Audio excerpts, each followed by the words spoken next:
किंतु भूल कथा कहीकि लोकंको विभ्रांत करी 24 वर्ष पड़े गले आहुरी तथापि निशा छाड़ीनी शासन में रहीबार तेणुक से शासन न रही पारिबार जो निशारे बाउली चाउली जो होती लोक मद निशारे से भाव में आज बाउली चाउली हबार प्रक्रिया आरंभ कर विकास कौटी होउची कौटी न होउची सेटा लोकंको पाखरे जेतेबेले पहुंचुची से कथा लोक जानुचंती।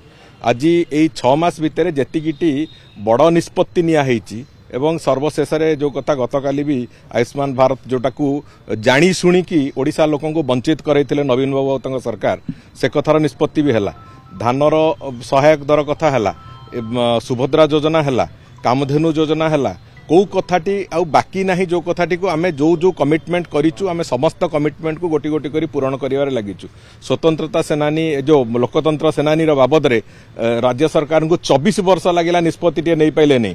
सेही भितरे अनेक लोक थिले तांको मंत्रिमंडल रे तांको विधायक मानक भितरे जो माने कि सेतेबेले इमरजेंसी रे जेल जीवा लोक से माने साहस नथिला नवीन बाबू को मुहरे कहिबाकू जे ना एटा हबार आवश्यकता अछि। से कथा बाबद भी मोहन माझी सरकार से बाबद निष्पत्ति नेले।